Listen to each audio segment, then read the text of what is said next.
Hello everyone, hope आप सबकी preparation अच्छे से चल रही होंगी। आप सब सारे वीडियोस की सारी सीरीज अच्छे से फॉलो कर रहे होंगे और घर पे भी आपकी प्रैक्टिस बराबर चल रही होंगी। देखिए, आप हर तरीके से प्रैक्टिस करेंगे तभी एक सक्सेसफुल रिजल्ट अचीव कर सकते हैं। अपने 6 सेमेस्टर के साथ किसी भी तरीके का कोई भी रिस्क मत लीजिए, क्योंकि यहाँ पे 3 अकाउंटिंग प्रैक्टिकल सब्जेक्ट्स है। यहाँ पे आप सबको पता है, आपको मैनेजमेंट अकाउंटिंग है, आपको स्टैटिस्टिक्स भी है और आपको अकाउंटिंग भी है। ये तीनों प्रैक्टिकल सब्जेक्ट्स है। अगर आप पढ़ेंगे नहीं तो कहीं ना कहीं आपके परसेंटेज के साथ ये चीज गलत होंगी, इसलिए थोड़ा सा अच्छे से स्टडी कीजिए। आज हम लोग रेशियो एनालिसिस पढ़ने वाले हैं कि एग्जैक्टली रेशियो एनालिसिस होता क्या है और उसके फॉर्मूलेज क्या क्या है। ये आपका 3rd यूनिट है बीकॉम 6 सेमेस्टर में मैनेजमेंट अकाउंटिंग का। हमने इसके पहले एक चैप्टर कंप्लीट किया है। यदि आपने वो नहीं देखा हो तो उस वीडियो को जाके पूरी तरीके से कंप्लीट कीजिए। कोई भी डाउट रहा आप कमेंट बॉक्स में कमेंट कर सकते हैं। So let's start our class. Ratio analysis का मीनिंग देखिए क्या है। Ratio is a mathematical numbers that measures the relationship between two accounting figures। आपने बैलेंस शीट बनाई है, आपने ट्रेडिंग अकाउंट बनाया है, आपने प्रॉफिट एंड लॉस अकाउंट बनाया है, तो उनके दो अलग अलग चीजों के बीच में किस तरीके से रिलेशंस क्रिएट होते हैं, उन रिलेशंस को स्टडी करने की जिम्मेदारी है रेशियो की। यानी रेशियो क्या स्टडी करता है? Relationship between two accounting figures. इसको हम आगे जब पढ़ेंगे तो आपको ज्यादा बेहतर अच्छे से समझ में आएगा कि एग्जैक्टली उसका कंसेप्ट होता क्या है। रेशियोज के ऑब्जेक्ट्स पढ़िए, ये आपके थ्योरी क्वेश्चंस को अटेम्प्ट करने में आपकी मदद करेगा। Ratio are helpful for comparing analysis of profitability, liquidity and solvency of the business. Liquidity, solvency and profitability of the business, ये तीनों रेशियो एनालिसिस की मदद से आप पता कर सकते हैं। Help to know the changes in the current business, business में कैसे कब कब चेंजेस हो रहे हैं। It helps to understand whether the business unit has taken right kinds of operating, investment, financial decision। In short में अगर आपको समझाने की कोशिश करूं तो क्या बिजनेस जो चल रहा है वो सही चल रहा है, बिजनेस में जो डिसीजन हुए हैं वो सही है। दो चीजों को कंपेयर करके ये सारी चीजों को स्टडी किया जाता है। देखिए, इंट्रा फर्म कंपेरिजन किया जाता है कि हमारी फर्म लास्ट ईयर के कंपैरिजन में पिछले कई सालों से इस साल तक के किस तरीके से डेवलप होती है, सेल्फ कंपैरिजन। और इंटर कंपैरिजन यानी दो फॉर्म्स के बीच में। देखिए, ये इंट्रा और इंटर में फर्क समझे। आपको पूछ सकता है इंटर का मतलब क्या है। इंट्रा का मतलब अपने आप में पिछली परफॉर्मेंस को प्रेजेंट परफॉर्मेंस के साथ स्टडी करना। एंड इंटर फर्म कंपैरिजन में क्या है? Comparison between two different firms over a number of year. हम दो अलग अलग फर्म्स की स्टडी करने वाले हैं। यहां से आपके मोस्टली क्वेश्चंस बनने शुरू हो जाएंगे। यहां से आपको हर चीज अपने रजिस्टर्स में लिख के रखनी पड़ेगी और सारे फॉर्मूले आपको अच्छे से समझने पड़ेंगे, तभी आप पेपर में एग्जैक्टली रिजल्ट अचीव कर सकोगे। रेशियो एनालिसिस की जब बात की जाती है तो रेशियो एनालिसिस में कई तरीके के फॉर्मूलेज आते हैं। ये सारे फॉर्मूले हैं। आपको लिक्विड रेशियो पढ़ना है जिसमें आप करंट रेशियो पढ़ेंगे, क्विक रेशियो पढ़ेंगे। प्रॉफिटेबिलिटी रेशियो में gross profit ratio, operating ratio, net profit ratio, return on capital employed. Solvency में डेब्ट इक्विटी रेशियो, इंटरेस्ट। मींस ये सारे रेशियो आपको पढ़ने पड़ेंगे और आपको ये याद रखना पड़ेगा। आपको ये पूछ सकता है कि इसमें से सॉल्वेंसी रेशियो कौन सा नहीं है, इसमें से कौन सा प्रॉफिटेबल रेशियो नहीं है। समझिए, आपको इसमें से 4 ऑप्शन दे दिए और ये चीज पूछा गया कि which one is the liquid ratio, which one is the solvency ratio. Turnover ratio निकालने के लिए आपको कौन से कैलकुलेशन करने पड़ेंगे। तो ये चार्ट आपको अच्छे से अपने दिमाग में फिट करके रखना पड़ेगा, तभी आप वो 2 मार्क अचीव कर सकेंगे। और हम सबको अच्छे से पता है कि प्रैक्टिकल सब्जेक्ट्स आप गूगल पे सर्च नहीं कर सकते हो, आपको उसको स्टडी ही करना पड़ेगा अच्छी तरीके से। So let's see the formula. सबसे पहला बैलेंस शीट के रेशियो हम लोग पढ़ रहे हैं जो है current ratio. Exactly current ratio होता क्या है और वो किस तरीके से काम करता है वो समझने की कोशिश कीजिए। Current ratio is a ratio which contains combination of current asset and current liability. अगर आपको कोई पूछे कि करंट एसेट और करंट लाइबिलिटी के कंपैरिजन के लिए कौन सा रेशियो निकाला जाता है, तो आपको पता रहना चाहिए करंट एसेट और करंट लाइबिलिटी के कंपैरिजन के लिए करंट रेशियो निकाला जाता है। The ideal current ratio is standard current ratio. ये भी याद रखिए। ये भी पूछ सकता है विच ratio is the ideal current ratio, 2:1, 2:4, 2:3। तो आपको पता रहना चाहिए 2:1 का जो रेशियो होता है उसे सबसे बेस्ट करंट रेशियो माना जाता है। इट इज मेथड, इसका फॉर्मूला याद रखिए, ये आपको प्रैक्टिकली अप्लाई करना पड़ेगा, लिख के रखिए। Current ratio is equals to current asset divided by current liability. जब आप करंट एसेट्स को करंट लाइबिलिटी से डिवाइड कर दोगे तो आपको जो मिलेगा वो रहेगा करंट रेशियो। इसके लिए जरूरी है कि आपको ये समझना पड़ेगा कि करंट एसेट क्या होती है और करंट लाइबिलिटी क्या होती है। तो ये सारी चीजें करंट एसेट और करंट लाइबिलिटी। अगर आप लोग करंट एसेट की बात करोगे तो करंट एसेट में क्या क्या आता है?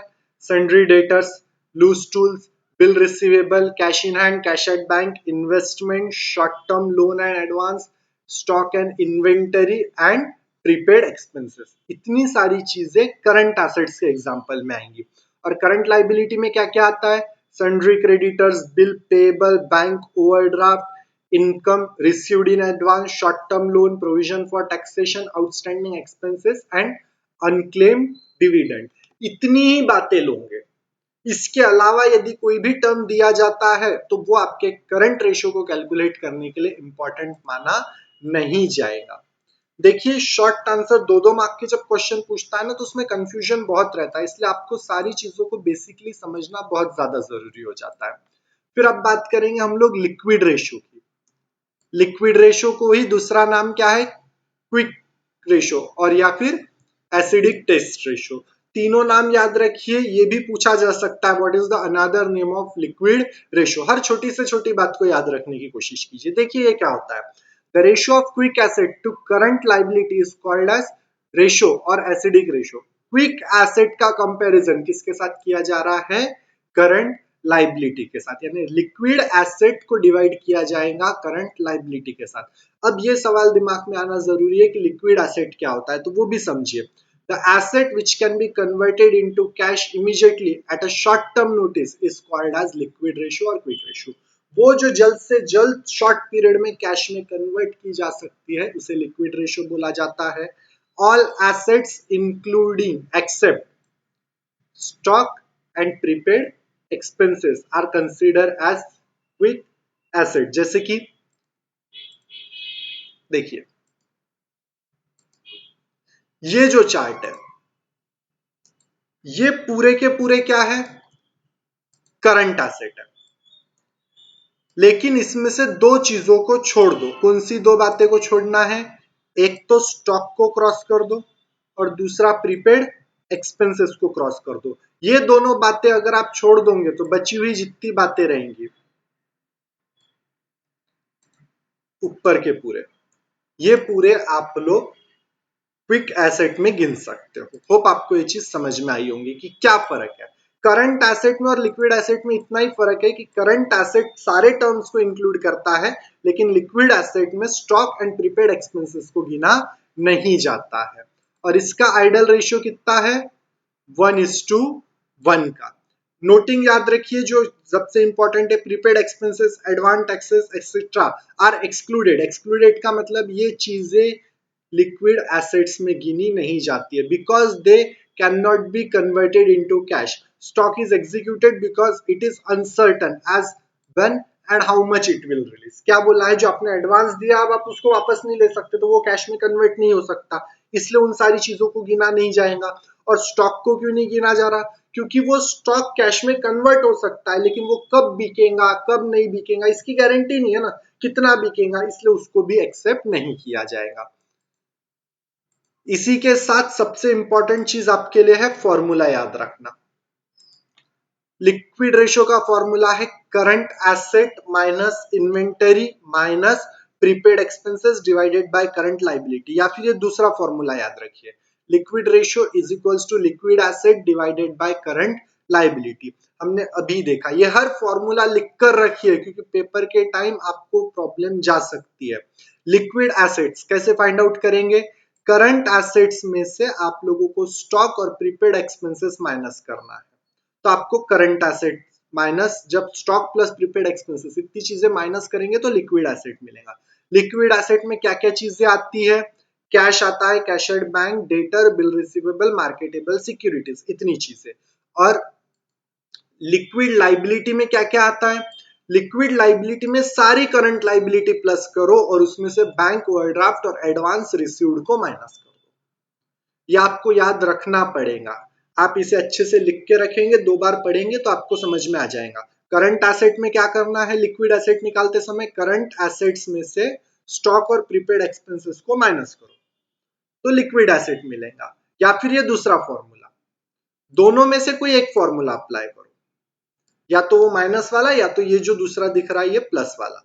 उसके बाद में लिक्विड लाइबिलिटी प्लस करते समय उसका फॉर्मूला क्या है, करंट लाइबिलिटी में से बैंक ओवरड्राफ्ट और एडवांस रिसीव्ड को माइनस कर दीजिए। ये सारे फॉर्मूले अच्छे से याद रखिए, इसके बिना आप आंसर सॉल्व नहीं कर सकोगे। ग्रॉस प्रॉफिट रेशियो जो रिलेशन शो करता है ग्रॉस प्रॉफिट और नेट सेल्स के बीच में, कैसे निकाला जाता है, gross profit divided by net sales into 100, ये परसेंटेज में बताया जाता है ग्रॉस प्रॉफिट रेशियो।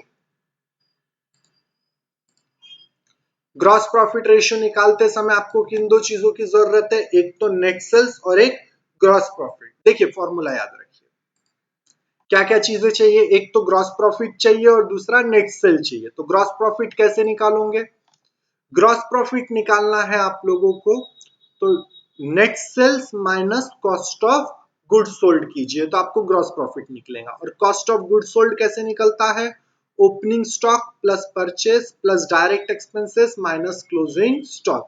इस फॉर्मूले की मदद से आप कॉस्ट ऑफ गुड्स सोल्ड निकालोगे। और डायरेक्ट ग्रॉस प्रॉफिट दिया है तो निकालने की जरूरत नहीं है। नेट सेल्स कैसे निकलेगा, सेल्स माइनस सेल्स रिटर्न करोगे तो आपको आपका नेट सेल्स मिल जाएगा। ये पूरे फॉर्मूले की समरी है, आप ये सारी चीजें लिख कर रखिए। ग्रॉस प्रॉफिट रेशियो कैसे निकलेगा, gross profit divided by sales into 100। Net profit कैसे निकलेगा, नेट प्रॉफिट रेशियो निकलेगा net profit divided by sales into 100। और ऑपरेटिंग प्रॉफिट कैसे निकलेगा, operating net profit divided by sales into 100। देखो एक जैकपॉट बताता हूं, ग्रॉस प्रॉफिट, नेट प्रॉफिट और ऑपरेटिंग नेट प्रॉफिट, ये नाम में पता है कि आपको अबव में क्या लिखना है। यानी नेट प्रॉफिट निकालने, ग्रॉस प्रॉफिट रेशियो निकालने बोलेगा तो ग्रॉस प्रॉफिट डिवाइड करो, नेट प्रॉफिट रेशियो में नेट प्रॉफिट को डिवाइड करो, और ऑपरेटिंग नेट प्रॉफिट में ऑपरेटिंग नेट प्रॉफिट को डिवाइड करो। लेकिन किससे डिवाइड करेंगे, तो जरा ध्यान से देखो, तीनों का बेस कॉमन है सेल्स, यानी तीनों चीजों के लिए सेल्स को ही डिवाइड किया जाएगा। होप आप आपको इजीली समझ गया होगा कि आप किस तरीके से चीजों को लॉजिकली याद रख सकते हो। ऑपरेटिंग रेशियो में क्या करना है, cost of goods sold plus operating expenses divided by sales into 100। Cost of goods sold कैसे निकाला जाता है, मैंने ऊपर के फॉर्मूले में ही बताया है।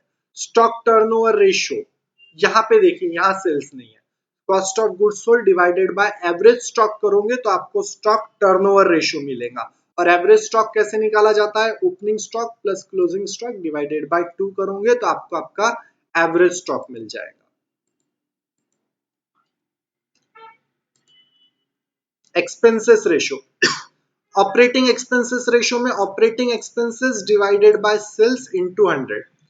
फाइनेंशियल एक्सपेंसेस रेशियो में क्या करोगे, फिर फाइनेंशियल एक्सपेंसेस को सेल्स से डिवाइड करो, 100 से multiply. Administration expenses ratio, sales and distribution expenses ratio and non operating expenses ratio. ये सारे फॉर्मूले आप अपने रजिस्टर्स पे लिख कर रखिए। नेक्स्ट क्लासेस में हम इसके प्रैक्टिकल क्वेश्चन स्टडी करेंगे, लेकिन अगर ये आपके पास लिख के नहीं रहेंगे तो आपको दिक्कत जाएंगे समझने में। इसलिए अच्छे से अपने रजिस्टर्स में सारे फॉर्मूले लिख कर रखिए ताकि हम प्रैक्टिकली इन चीजों को समझ सके। अगर कोई भी डाउट रहता है तो वीडियो कमेंट में कर सकते हो। Thank you very much.